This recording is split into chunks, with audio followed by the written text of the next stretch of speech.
Hey there, grade 6. New video for you guys today. This one focuses on the introduction to something called ratio tables. And so we have a learning target here that says I can create ratio tables for growing patterns, and we'll use ratio tables to identify rules for number patterns. And so a few skills that we need to have, a bit of prior knowledge required. First of all, you can make a t-table, pretty straightforward skill. You need to understand what a ratio is. You need to be able to skip count.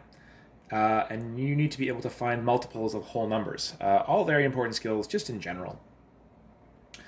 The first skill that we're going to look at is called developing ratio tables. I'd like to but even before I do that, a ratio is a comparison between two things in the same units. So sometimes you're comparing like fruit to fruit, or cars to cars, or shapes, or something like that, or whatever else. That's how we describe ratios. Often we describe ratios, and I think this should hopefully not be new, but let's say, for example, we have a ratio gets expressed like this as 2 to 3. We're using a colon. You could also say 2 to 3 like that, or you could also say 2 over 3, so you could express a ratio as a fraction. Those are the ways that we express ratios, just so we're all aware. So as we develop ratio tables, which is the first skill that we're going to be looking at, we have this problem here. And so I've drawn a little castle on my sheet. And the question I want to consider is, how many blocks do I need to construct this castle? Well, the answer is 1 block, 2 blocks, 3 blocks, 4. I need 4 blocks. And so that's the answer over here. The next question is, what's the ratio of triangular blocks to total blocks? And so the answer to that one is, there is one triangle up here, up at the top. So there's one triangular block, and then I said that there were four blocks overall. And so that's 1 to 4. Excuse me. So that's the ratio of triangular blocks to total blocks. I like to write ratios using the colon personally.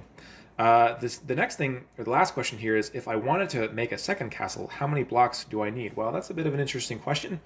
Not super hard to figure out, but what I can do is I can use this thing called a ratio table, and it looks very similar to a T-chart. And so what I'm going to do is I have two columns, and they're labeled triangles and total blocks. And so I'll just put the numbers. It takes 1 triangle and 4 total blocks. If I wanted to make a second castle, how many blocks would I need? Well, for the second castle, I would need 2 triangles, and then I would need 8 blocks overall. Now, if I wanted to make a third castle, I would need 3 triangles, and I would need 12 blocks overall. If I wanted to make, well, maybe we'll leave it there. So this is our ratio table. I get here to these numbers basically by skip counting, right? And so I can just skip count by ones, like 1, 2, 3, and here I can skip count by 4. I have 4, 8, 12. And so that's how I can get from one number to the next. You can pause here and work on numbers 1 to 3 to start, and then pick it up as we go. Okay, so the next concept that we look at is sort of the difference between t-tables and ratio tables.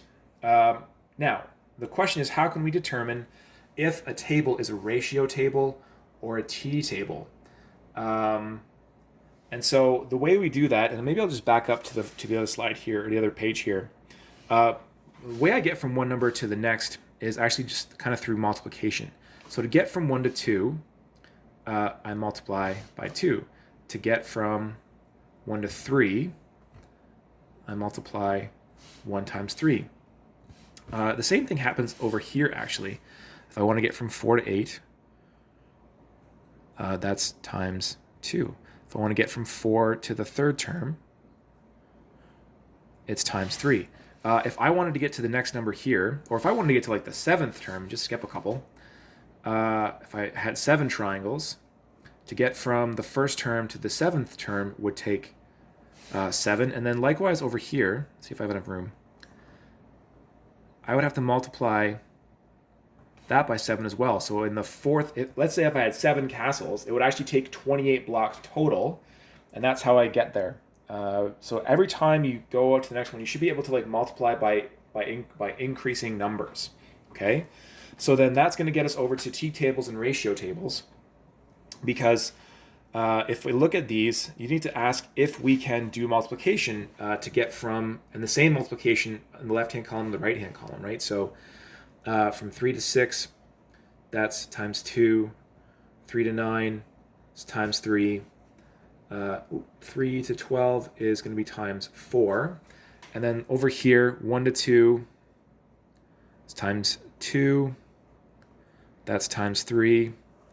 And that's times 4. So the numbers are growing by the same factors each row, right? So it's times, to get from these two to this, it's times 2, then times 3, and then times 4.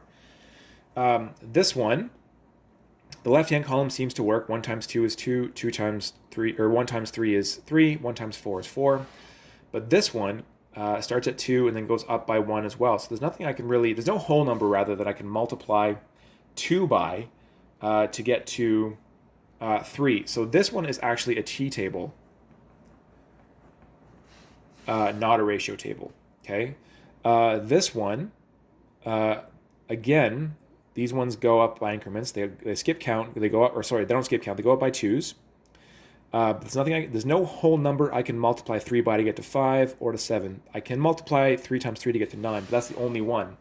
And so because I can't do that multiplication I need to do, this one is also a t-table.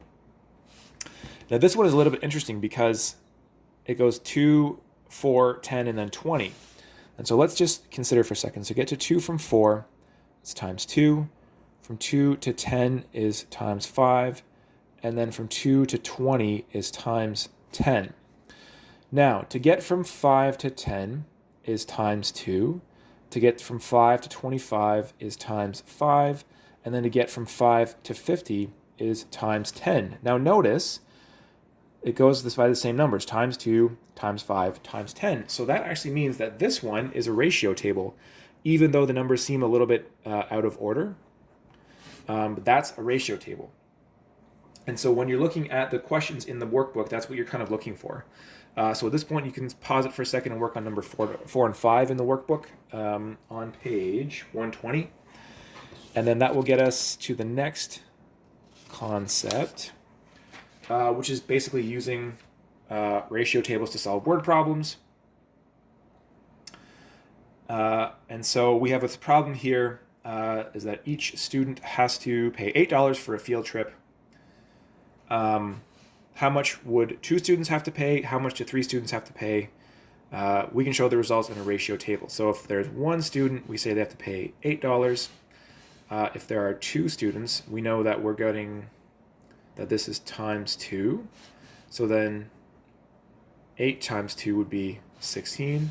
If there are 3 students, that would be times 3. So then 8 times 3 is 24, right? So that's, if we're trying to use ratio tables to solve these word problems, we would try to pick out the important information. So each student, $8. How much is 2 students, 3 students? Those are sort of key bits of information when we're trying to do word problems. And so that's how we would use a ratio table to solve these word problems. There are a couple word problems in your workbook, but we'll get maybe just the last topic first before we do that stuff. So this last thing is just using multiplication to find equivalent ratios. So let's imagine for a second that we have this ratio here, that there are 2 bananas for every 3 oranges. So as a ratio, it would look like that, 2 to 3.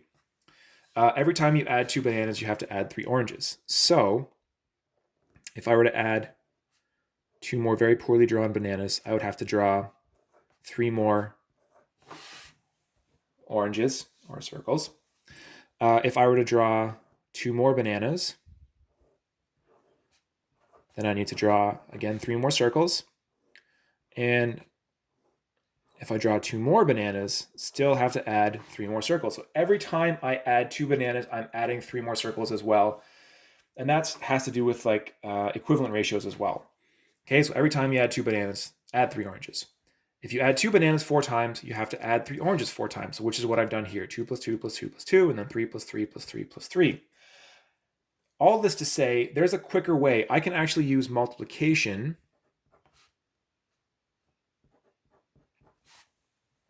to solve that problem. If I multiply each of the terms in my original ratio by the same number, then I can get an equivalent ratio.